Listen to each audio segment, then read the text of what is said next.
Olá, sejam todos muito bem-vindos. Nessa aula continuaremos nossa análise de circuitos em corrente alternada. Vamos estudar um pouco mais sobre os circuitos equivalentes de Thevenin e o circuito equivalente de Norton. Quando tratamos de análise em circuito CA, por ser um circuito linear, as ideias que trabalhamos com análise de circuito em CC relativos a circuito equivalente de Norton e Thevenin continua em análise CA. Ou seja, um circuito linear ele pode ser equivalente a uma fonte de tensão em série com minha impedância. Essa é a grande observação. No circuito puramente resistivo, a gente pegava o circuito linear, né? A gente ia equivaler a ele a uma fonte de tensão em série com resistor. Aqui, em análise fasorial, a gente só troca o que lá estava com tensão e resistência por análise na regime frequência, ou seja, por fasor com tensão fasorial e impedância, tá? Bem como o circuito equivalente de Norton é uma fonte de corrente em paralelo à minha impedância. E a relação de tensão de Thevenin ser a impedância vezes a corrente de Norton, uma vez que a impedância de Thevenin é igual à impedância de Norton, também permanece aqui a análise em CA. Em outras palavras, tudo que nós vimos em CC vai ser visto aqui em CA, com a presença do J, né, do mundo imaginário, tratando o meu regime senoidal. Então, mesmas coisas, mesmas características, mesma forma de análise, só que aqui agora com um regime fasorial, tá bom? Então, vamos revisar um pouquinho como encontrar o circuito equivalente de Thevenin e Norton. Nós temos dois casos. O primeiro caso, quando a gente não tem fonte dependente. E o segundo caso, com a presença de fonte dependente, tá? Daí, quando a gente não tinha a presença de fonte dependente, o que a gente fazia? Determina primeiro o valor de tensão de Thevenin ou a corrente de Norton, lembrando que a tensão de Thevenin é a tensão quando a gente abre o circuito. Então, a gente vai fazer uma análise de circuito, a gente tem ali uma grandeza física desejada, né, para análise, a gente abre o circuito de Thevenin naquele ponto, e encontra a tensão ali. Essa é a tensão de Thevenin. Já a corrente de Norton é um raciocínio muito parecido, só que no lugar de abrir o circuito e encontrar a tensão, eu passo um curto-circuito e encontro a corrente que passa ali. Então, a tensão de Thevenin nada mais é do que a tensão em circuito aberto, e a corrente de Norton nada mais é do que a corrente de curto-circuito. Quando eu não tenho a presença de fonte dependente, o que é que eu faço para encontrar o valor da minha impedância? Inicialmente, eu desativo todas as fontes independentes e calculo, gente, a impedância, tá? Está escrito aqui resistência, mas lê a impedância equivalente por meio de associação de impedância. Então, para matar as minhas fontes, eu curto-circuito a fonte de tensão, abro o circuito em aberto, as impedâncias ali resultantes a partir do ponto onde eu abri ou curto-circuitei, né, onde eu estou analisando o meu circuito, eu vou ver a associação de impedância, tá? Já quando eu tenho a presença de fonte dependente, eu tenho aí duas formas de resolver. O método 1, que é de resolver para determinar a minha impedância, tá? O valor, para encontrar o valor de V de TH ou a corrente de Norton, permanece da mesma forma sem a presença. O que altera aqui com a fonte dependente é o cálculo da impedância de Thevenin, não é a impedância de Norton, tá? Então, eu vou desativar todas as fontes independentes e daí eu tenho dois métodos a aplicar. Método 1, eu vou forçar fontes fictícias, seja ela de tensão ou corrente, e daí então em calcular a minha impedância de Thevenin ou de Norton. Se eu forçar a fonte de tensão, eu vou calcular a minha corrente, né, e então determinar a impedância. O segundo método é a razão entre a tensão de circuito aberto e a corrente de curto-circuito. Lembrando que a tensão de circuito aberto é a própria tensão de Thevenin.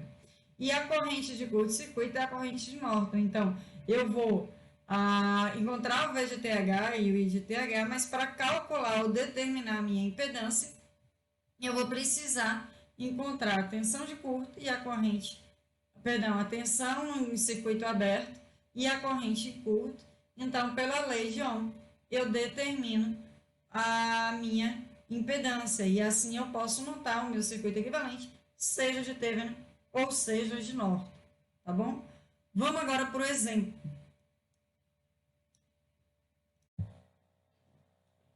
Então, no meu exemplo 1, eu tenho que obter a corrente zero para o circuito utilizando o teorema de Norton.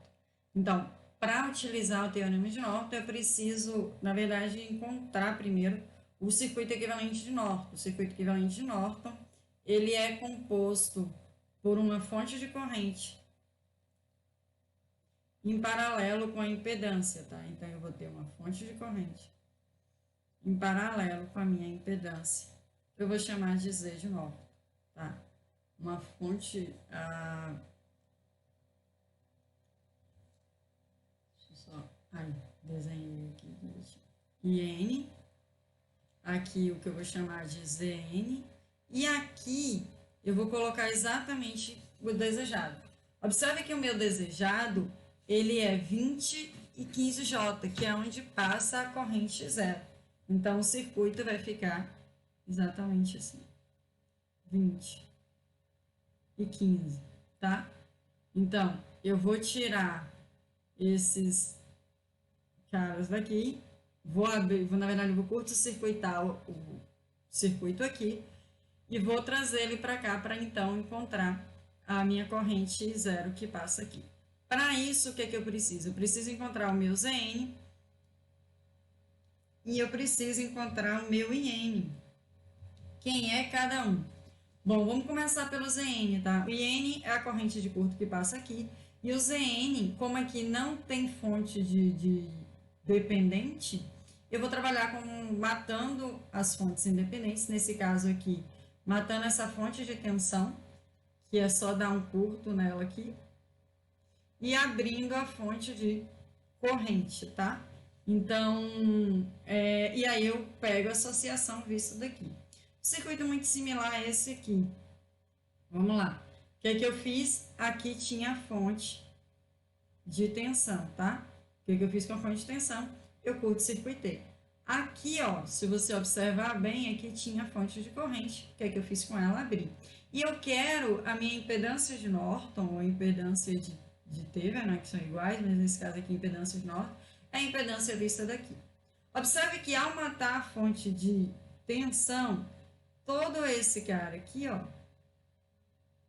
ficou sob o mesmo potencial. Então, tudo isso aqui é B, tá? Esses caras aqui, eu posso até encontrar associação entre eles, mas presta atenção. Observe se esse cara aqui não está sobre o mesmo terminal, ou seja, ele está paralelo a um curto-circuito. Observe também que se ele está em paralelo a um curto, eu posso dizer que eu matei ele. Então, ele não existe para equivalência. Então, meu Z de Norton seria apenas o resistor de 5 ohms. Tá certo? Então, já encontrei a minha impedância. Agora, vamos em busca da minha corrente. Como é que eu encontro a corrente? No lugar de onde está a minha grandeza elétrica desejada, que é o I0, eu vou curto-circuitar. E eu vou ficar com um circuito muito similar a esse aqui. Tá bom? Então, vamos aqui agora determinar o IN. Para eu determinar o IN, eu posso utilizar qualquer teorema antes visto. Superposição, transformada e lei de Kirchhoff. Tanto a de tensão quanto a de corrente, tá? Eu vou trabalhar com a lei das malhas. Então, eu vou chamar isso aqui de 1 e 1. Vou chamar isso aqui de 1 e 2. E vou chamar isso aqui do I3. O que eu quero? Eu quero exatamente IN. Quem é IN? IN é meu próprio I3. Então, Para eu determinar a minha corrente de norte, eu preciso determinar a minha corrente 3 de malha aqui, tá? Mais uma observação. Essa fonte de corrente está entre duas malhas, né? Então, ela é uma super malha. Nesse caso aqui, eu vou fazer a análise da malha externa aqui, tá? Que é quando a gente caracteriza que isso aqui é uma super malha, então a gente faz a análise da malha externa. Vamos lá. Para a malha 1, eu posso dizer que 40 defasado de 90 é a mesma coisa que J40, tá? Então, eu posso dizer, vou começar daqui, menos J40 mais 8 menos J2 e 1 menos I2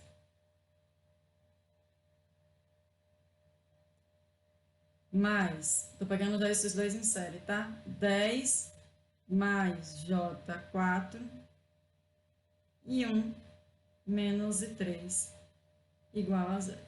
Se você fizer a distributiva aí e agrupar os termos, você vai chegar aqui 18, 8 daqui, 10 daqui, né? 18 mais J2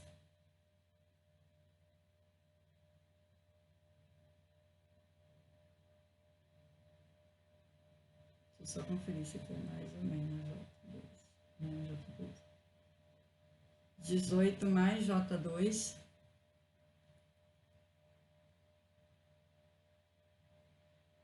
de 1, porque aqui é menos 2 e aqui vai vir mais 4. 4 menos 2 dá 2.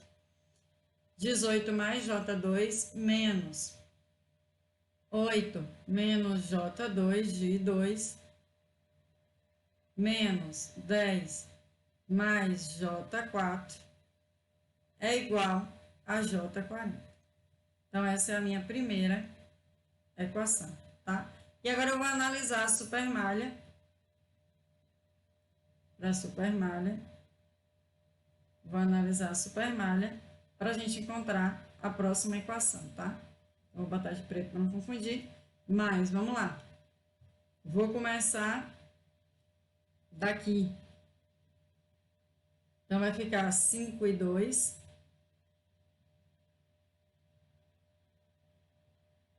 Mais 10 mais J4, que multiplica aí 3, menos I1. Vamos para aqui agora.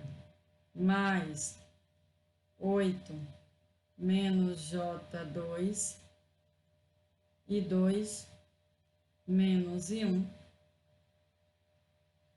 igual a zero, porque eu saí daqui.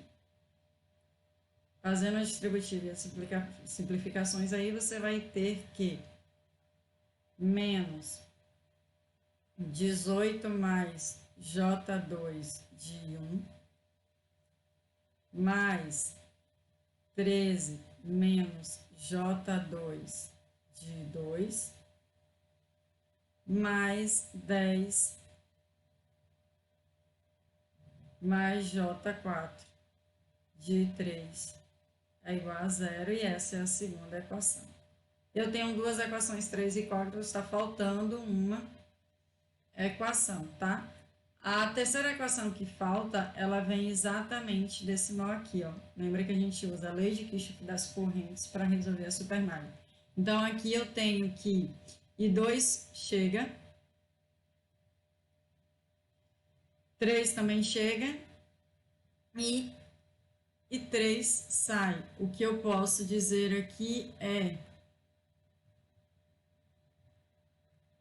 que a I2 mais 3 é igual a I3. Tá? Então, aqui eu tenho a minha terceira equação e eu consigo resolver, então, meu sistema linear, tá? Então, para eu encontrar a minha corrente de Norton, que é o próprio I3, eu preciso encontrar o I2. Porque aí eu pego o valor do I2 e somo 3. Bom, vocês resolvendo um sistema linear, vocês chegam ao I2 igual a J8. Então, a minha corrente de Norton, que é o meu próprio I3, vai ficar I2 mais 3. Isso aqui vai ficar 3 mais J8 ampere, é a minha corrente de Norton. Então, eu venho aqui e agora eu sei como resolver, né? Então, voltando aqui, eu tenho que nesse circuito aqui, o IN, a gente acabou de resolver, é 3 mais J8. O ZN, encontramos que é 5 ohms. E o que eu quero é 0. Aí fica fácil. Em divisor de corrente, você encontra o seu I0. Então, I0, ele vai ser 5 dividido por 5 mais 20 mais J15 vezes o IN, que é a corrente de Norton, que é 3 mais J8. O I0, ele vai ficar 3 mais J8 dividido por 5 mais J3, que isso me dá um fasor de 1,465, defasagem de 38,48 graus ampere. Então, quando eu não tenho fonte dependente, eu resolvo encontrando o Z equivalente, tá? Desligo as fontes independentes, encontro a impedância de Norton por associação de impedância. Depois eu encontro a corrente de Norton curto-circuitando no local desejado, monto o circuito equivalente de Norton, que é uma fonte de corrente em paralelo com a impedância, paralelo com um elemento desejado, e então encontrei o zero. Observe que não tem diferença o que nós aprendemos em regime CC, porque trata-se de um circuito linear ainda. Então, o que tem de novo? O regime fasorial, os números imaginários, tá bom? Para o meu exemplo 2, ele pede, obtenha o equivalente de Thevenin nos terminais do circuito AB, tá? Então, aqui é o meu AB. Para eu encontrar o equivalente de Thevenin, eu preciso encontrar o V de TH e a impedância. A impedância eu vou deixar depois, vou encontrar primeiro o V de TH. Agora, vale salientar que aqui tem uma presença de uma fonte dependente, tá? Vamos começar calculando o V de TH. Então, aqui tem a presença do meu V de TH, tá? Qual método você utiliza que você se sentir mais familiar? Eu vou usar a lei de Kirchhoff das extensões. Então, vou chamar isso aqui de 1. Vou chamar isso aqui de 1 e 2, tá bom? Da malha 1 eu posso deduzir, ou eu posso afirmar que I1 é igual a 2 defasado de 0 graus, tá? Eu já sei o valor de 2. A malha 2 está em aberto. Apesar de eu ter dito aqui que isso aqui é I2, ela não tem corrente porque é uma malha em aberto. Então, eu posso afirmar de cara que I2 é 0. Mas o meu objetivo de rodar a malha 2 é encontrar o V de TH. Vem comigo. Vou sair daqui. 5 e 0 menos J3 de 2 mais V de TH mais 4 e 2 menos I1, que é igual a 0. Lembrando que o I0 eu tiro desse nó aqui, onde eu tenho o I1 chegando e eu tenho o I2 saindo. Então, eu posso dizer que I1 é igual a I0 mais I2. Ou ainda dizer que o I0 é I1 menos I2, tá? Então, volta aqui. Então, eu sei que 5 vai ficar 5 e 1, substituindo o I0 por isso aqui, tá? 5 e 1 menos 5 e 2 menos J3 de 2 mais 4 e 2 menos 4 e 1. Isso aqui vai ser igual a menos V de TH, tá bom? Tudo que foi zero, perdão, tudo que foi 2 é zero.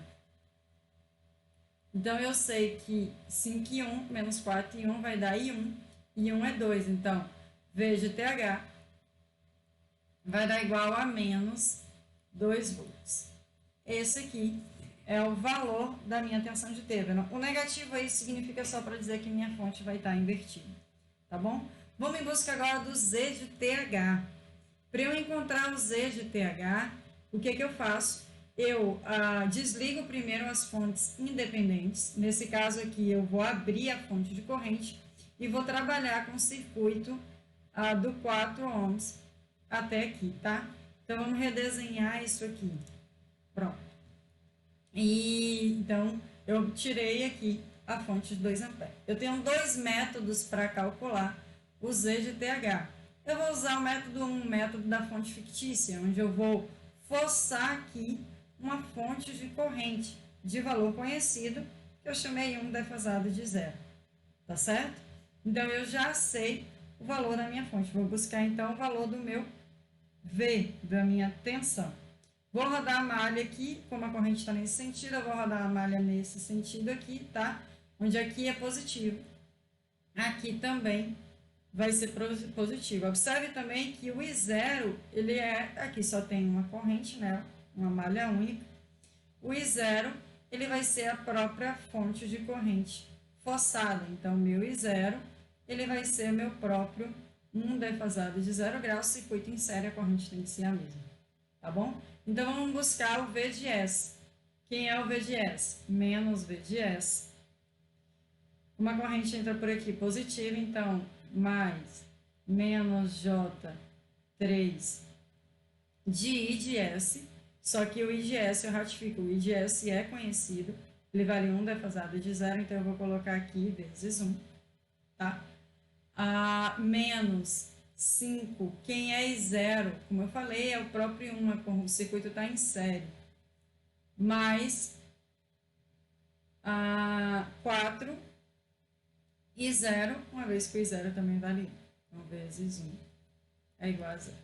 Posso dizer, então, que o VS vai ficar, isso aqui vai para lá, então vai ficar, na verdade eu joguei o VS para o lado de lá, né, da igualdade.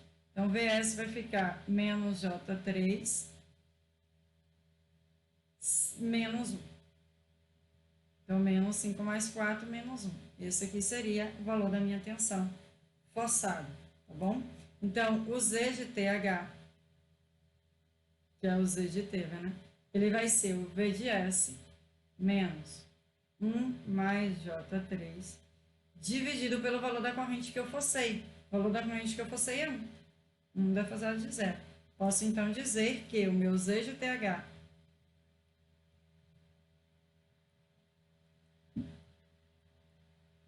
vai ficar 3,162 defasados de 251,57 graus ohms, tá? Então, esse é o meu valor de Z, tá bom? Então, o meu circuito equivalente de Thevenin ficaria a minha fonte de tensão em série com minha impedância. A minha impedância 3,162 defasados de 251,57 graus. E o meu V de TH, eu encontrei que deu menos 2. E aí, como eu desenhei ele assim, eu posso escrever menos 2 volts, ou, inverto a polaridade, escrevo positivo 2 volts, tá? Lembrando que o menos aqui, então a outra opção seria desenhar essa fonte aqui, negativo para cima, positivo para baixo, e o valor dela ficaria 2 volts. O que significa que o negativo é só para simbolizar a inversão da polaridade das fontes. Então, recapitulando, a análise de circuito em CA, com circuito equivalente de Thevenin e Norton, eles seguem mesmas regras ou os mesmos passos do que o circuito em CC. A grande diferença, ele ele precisa ser trabalhado em regime fasorial, tá? Então, segue todas as regras que vimos em regime fasorial até então. Se estivermos trabalhando em regime de tempo, né, o circuito é dado no regime de tempo, com duas fontes em frequências distintas, é necessário, é obrigatório você aplicar o teorema da superposição, porque você não pode trabalhar com duas frequências distintas no mesmo circuito, porque o fasor deixa implícito a questão da frequência. Tá certo? Vejo vocês em uma próxima aula.